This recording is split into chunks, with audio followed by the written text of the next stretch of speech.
आज श्रवण संस्कृति का परम पावन दिवस पर्युषण पर्व। पर्व का राजा महापर्व पर्युषण पर्व, जो एक दिन के लिए आते हैं उन्हें आप पर्व कहते हैं, लेकिन यह पर्व एक दिन के लिए नहीं, 2 दिन के लिए नहीं, 3 दिन के लिए नहीं, अर्थात 10 दिन 10 धर्मों के साथ 10 गुणों को धारण करते हुए 10 प्रकार के अवगुणों का त्याग करते हुए हम आज इसे मना रहे हैं। आचार्य बुद्ध कहते हैं पर्व तो रोज आते हैं। कब आते हैं? रोज आते हैं, लेकिन हम मनाते मात्र 10 दिन है। ऐसा कौन सा दिन है जिसे हम पर्व रूप में परिवर्तित नहीं कर सकते, जहां पर पवित्र आत्माएं विराजमान हो जाएं, वह दिन भी पर्व के समान ही है। निर्ग्रंथ मुद्रा को धारण करने वाले अरहंत प्रभु की मुद्रा का दर्शन हो जाए, वह दिन भी किसी पर्व से कम नहीं है। जिनवाणी की देशना सुनने का अवसर प्राप्त हो जाए, वह दिन भी किसी पर्व से कम नहीं है।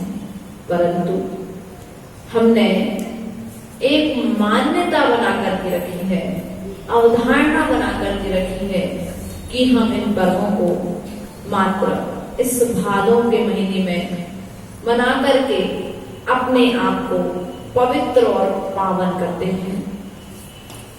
प्रिय बंधुओं, पर्व कहते किसे हैं? पर्व कहते किसे हैं? पवित्र करे, पावन करे, उसे पर्व कहते हैं। आचार्य भगवान ने बताया था, आप सबके पास उंगलियां हैं, सबके पास उंगलियां हैं ना? इन उंगली के मध्य में ये जो बीच में ज्वाइंट वाली लाइन है, इसे पर्व कहते हैं। क्या कहते हैं? पर्व कहते हैं। एक से दूसरी अंगुली को जोड़ने वाला वह क्या कहलाता है? एक आत्मा से दूसरी आत्मा का मिलन कराने वाला, एक धर्मात्मा को दूसरे धर्मात्मा का स्वरूप बताने वाला, स्वरूप का दर्शन कराने वाला, ऐसा पर्वाधिराज पर्युषण पर्व, 10 लक्षण पर्व भी हम इसे कहते हैं। आचार्य भगवान कहते हैं 10 लक्षण।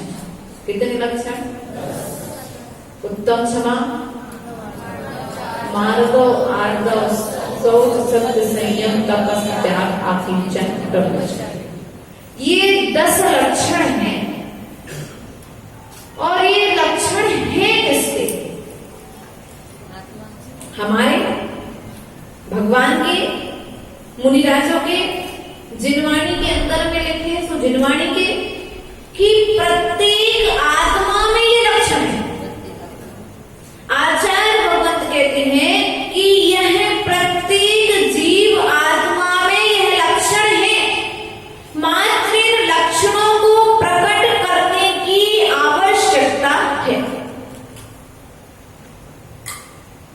गुणों से गुणों का मिलन करा दे, वही तो पर्व है। जहां पर कसायों का समन हो जाए, वही तो पर्व प्रारंभ है। प्रिय बंधुओं, आज उत्तम क्षमा पर्व है। कौन सा है? क्षमा किसे कहते हैं? क्षम धातु से क्षमा शब्द की प्राप्ति होती है। और क्षमा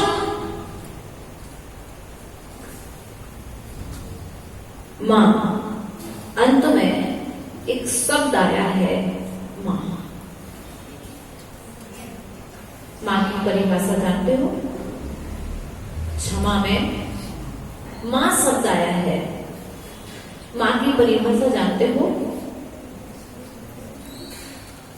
बच्चा कितना भी उद्यमी हो, कितना भी परेशान करे, लेकिन मां अपने बच्चे की गलती को क्षमा कर देती है।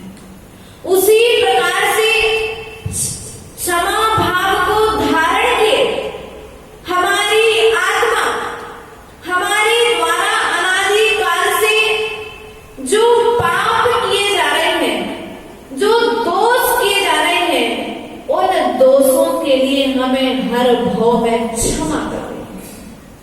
क्या कर रही है? वही कुणिक नाम का पुत्र जिसका पालन राजा श्रेणी ने किया, लेकिन श्रेणी के अंदर में कितना प्रेम भाव था कि पुत्र के द्वारा कितना भी उत्सर्ग किया जा रहा है, लेकिन वह श्रेणी कुमार, वह श्रेणी राजा श्रेणी कुणिक के लिए क्षमा करते चले जा रहे। क्षमा मात्र माता में होती है कि क्षमा मात्र पिता में होती है? क्षमा माता में भी होती है और क्षमा पिता में भी होती है, बस जिसके अंदर प्रकट हो जाए उस रूप में वह दिखने लग जाती है। इसलिए प्रिय बंधुओं, आज क्षमा का दिन नहीं है, आज उत्तम क्षमा का दिन है। कौन सा दिन है? उत्तम क्षमा का दिन है। महापुरुषों के द्वारा जिसे धारण किया जाता है, किसके द्वारा? महापुरुषों के द्वारा, उत्तम पुरुषों के द्वारा धारण किया जाता है। भगवान पारसनाथ के पास क्षमा अकेली नहीं थी, उनके पास में जो क्षमा थी वह उत्तम क्षमा रूप क्षमा थी।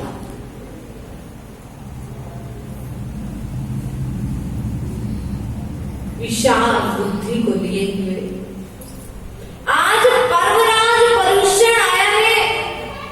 यह संदेश क्या दे रहा है कि जो हम आदि से करते हुए आ रहे हैं, हमें वही कार्य करना है कि आज तक मैंने जो नहीं किया अब मुझे वह कार्य करना है।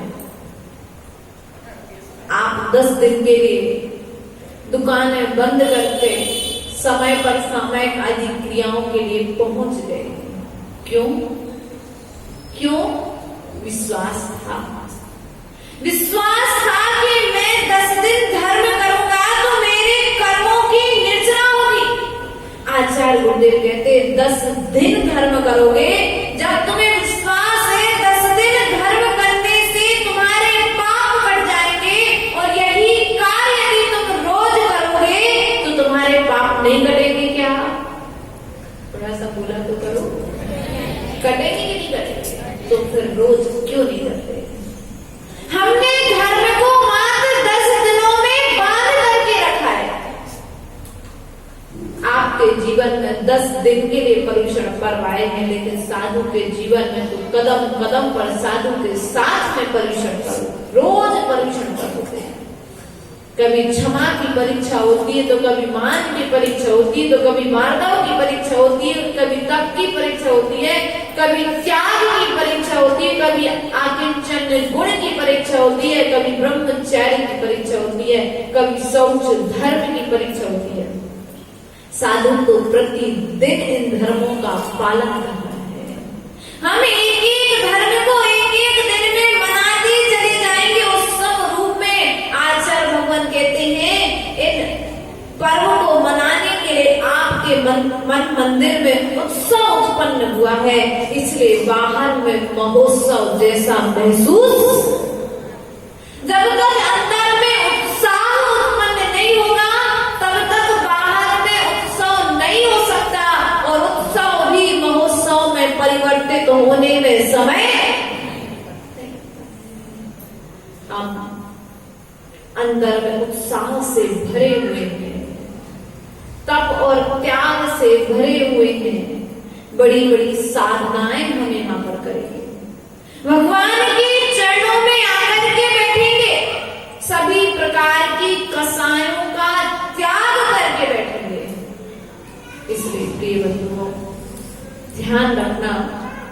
ये पर्वाधिराज पर्युषण पर्व जो आया है, यह आपके लिए संदेश दे रहा है कि मैं तुमसे कुछ लेने नहीं आया, मैं तुमसे कुछ लेने नहीं आया। तुम्हारे पास में जो एक अवगुण है, वह तुम्हारा गुण नहीं है, अवगुण है। क्या है? तुम्हारे पास में एक जो अवगुण है, उस अवगुण को मुझे दे दो और मेरे पास में ये गुण रूप क्षमा है, इसे तुम धारण रखो। देखो, चावल, दूध, चावल और दाल मिलकर के खिचड़ी भी बनती है, और चावल और दूध मिलकर के खीर भी बनती है। अब दाल मिलाओगे कि दूध मिलाओगे? चावल तो चावल ही है। यदि क्षमा मिला दोगे तो खीर की तरह हो जाओगे, और दाल मिला दोगे तो क्रोध की तरह हो जाओगे। इसलिए हमने अपने स्वभाव में क्या मिला करके रखा है? हाँ, हमें थोड़ी थोड़ी सी बातों पर गुस्सा आ जाता है, थोड़ी थोड़ी बातों पर बैर बन जाता है। आचार्य भगवंत कहते हैं कि यह जो क्रोध है, क्रोध करना मेरा स्वभाव नहीं है। जो मुझे मेरे स्वभाव से दूर रखे हुए है। समझ में आ रहा है प्रवचन? आ रहा है? उतर रहा है कि पूरे उतर रहा है? नहीं, यहां चढ़े, यहां उतरे और यहां से भी बाहर, ऐसा तो नहीं हो रहा है ना? लग रहा है कि हाँ, मैं कहां पर भूल करता चला रहा हूं। मैंने किस पर क्रोध किया? अपने से निर्बल पर कि अपने से सबल पर? एक व्यक्ति स्कूल में पढ़ाता है, और जब स्कूल में पढ़ाता है तो प्रिंसिपल के द्वारा उससे डांट मिलती है, तो वह उसका गुस्सा करके स्कूल के बच्चों पर निकलता है, और घर में गुस्सा भाभी क्यों, और भाई साहब की लड़ाई हो गई, गुस्सा राहुल को पति को।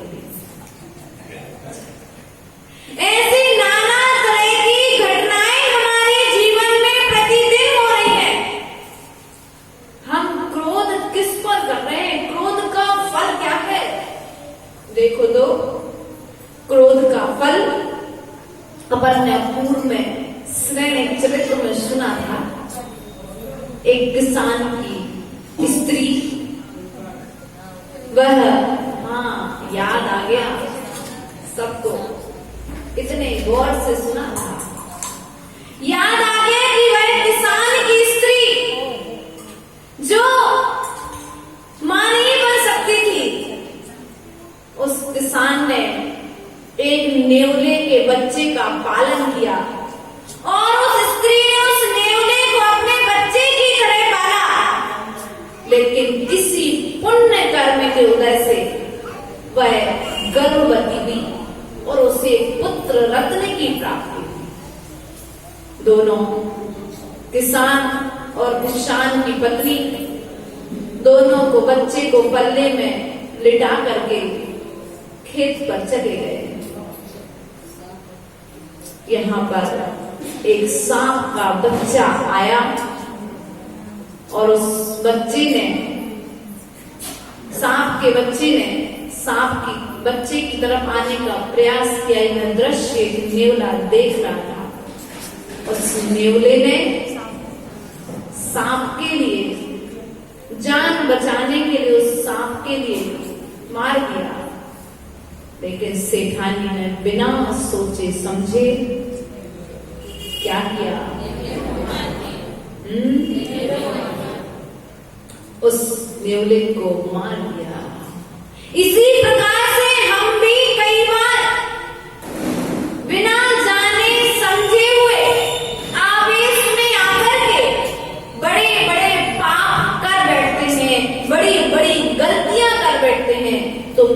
की कहानी, तुमकारी की कहानी हमने सुनी थी। तुमकारी शब्द सुनने से उसे इतना क्रोध आता था कि जो भी उसके सामने आ जाए वह उसके लिए मरण तुल्य करने के लिए तैयार रहती थी। कहां उस क्रोध की दशा में पिता ने एक शक्ति व्यसनी से, ज्वारी से विवाह कर दिया और विवाह करने के पश्चात एक दिन क्रोधवश वह अपने उस तुमकारी शब्द को सुन करके पति को छोड़ करके भाग गई। चोरों के हाथों में लगी, व्यंतर के हाथों में लगी, वेश्या के कोठे पर बैठे जाने के लिए तैयार हुई। नाना तरह की दुर्दशाएं उसके जीवन में हुई, तब कहीं जाकर के वह संभल गई। लेकिन हमारी स्थिति क्या है? हम संभलना चाहते हैं लेकिन त्यागना कुछ नहीं चाहते। सत्य है, हम चाहते हैं कि हमें क्रोध ना आए, लेकिन कारण तो हमने अपने चारों तरफ ऐसे बना करके रखे हैं, सहयोग तो हमने ऐसे मिला करके रखे हैं जिनके निमित्त से मुझे क्रोध उत्पन्न होता है।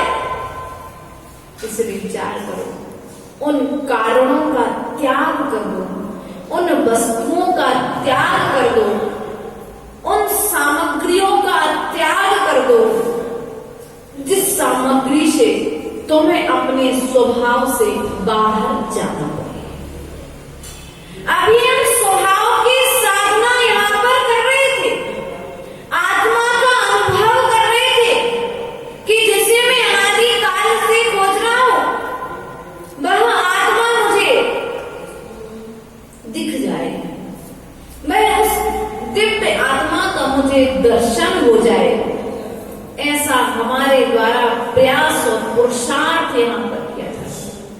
हे भगवान, मैंने दुनिया में सब कुछ देखा है लेकिन अपनी आत्मा को आज तक नहीं देखा है। इसलिए आत्मा की अनुभूति करने के लिए हम सभी यहां पर उपस्थित हुए हैं। आचार्य भगवंत कहते हैं, एक गुण प्रकट करो, अनंत गुणों को प्रकट करने में समय नहीं लगेगा। नमक देखा, शक्कर भी देखी होगी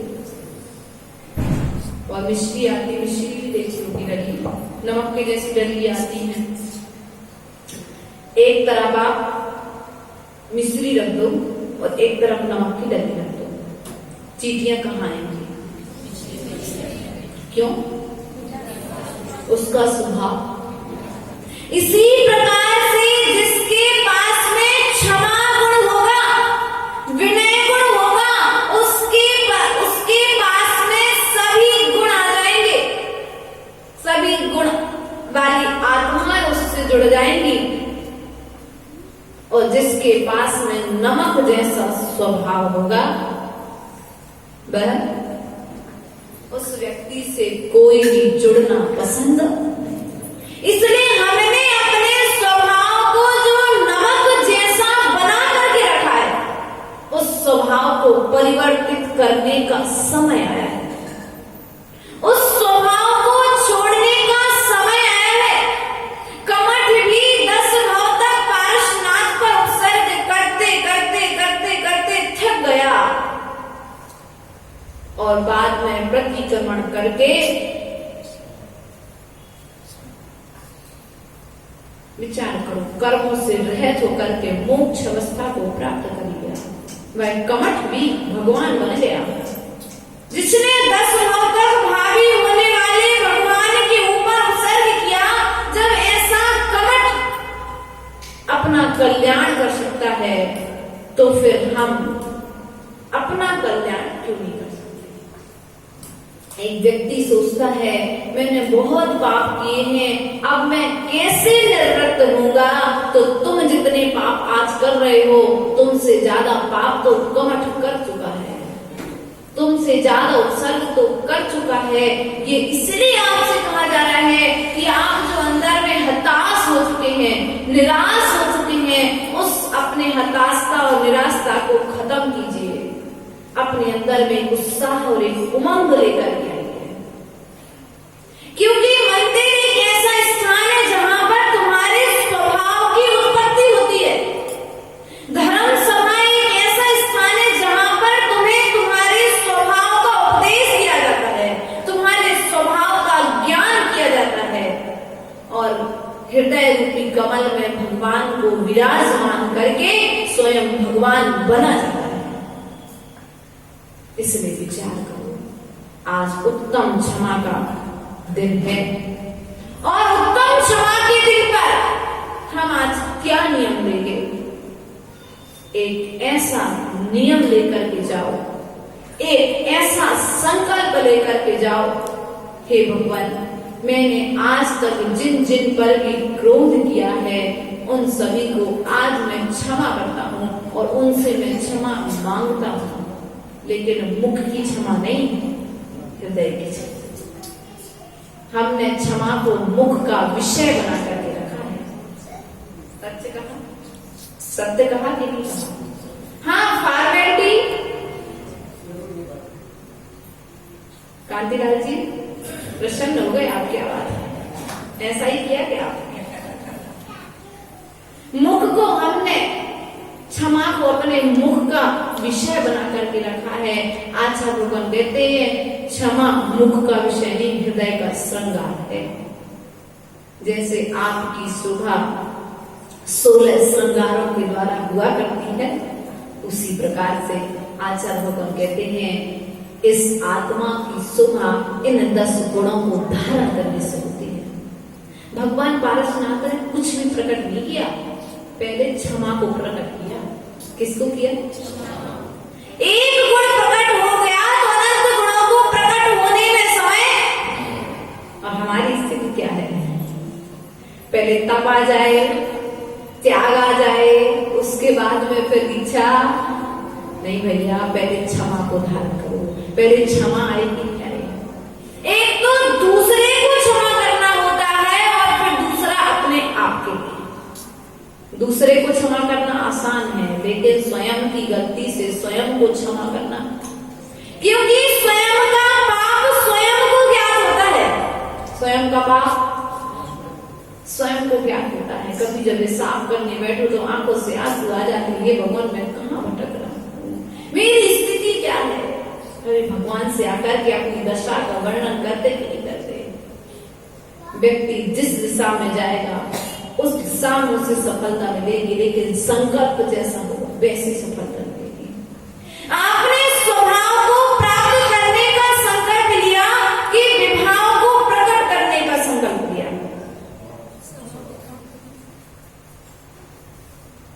रुई देखी क्या बोलते? रुई बोलते कि फुआ भी बोलते कहीं? हाँ, तो ठीक है, मिलता है रुई। नहीं, हमने कहा आपके यहाँ कुछ और दूसरा बोलते हो। रुई में यदि रुई को पानी में डूब दिया जाए तो रुई क्या हो जाती है? भारी हो जाती है। और भारी हो जाती है तो हवा चलेगी तो वहां आगे एक स्थान पर।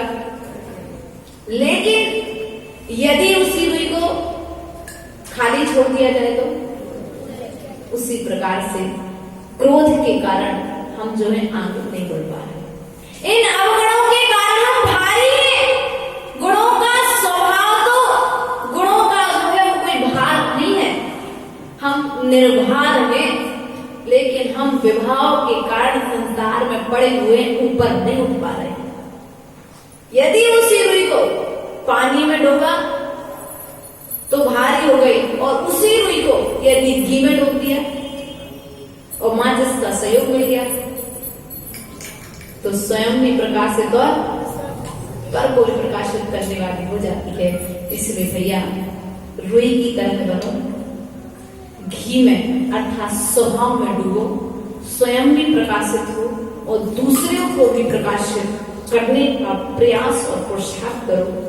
क्योंकि आचार्य भगवंत ने अपनी इस आत्मा में घी को लगाया, अर्थात घी जैसा स्वभाव उत्पन्न किया। उस स्वभाव से उन्होंने स्वयं को भी प्रकाशित किया और पर को भी प्रकाशित किया है। इसलिए आप भी प्रयास और पुरुषार्थ करें। इस क्षमा धर्म के दिन पर अपने स्वभाव को प्रकट करने का प्रयास और पुरुषार्थ करेंगे। बोले उत्तम क्षमा धर्म की।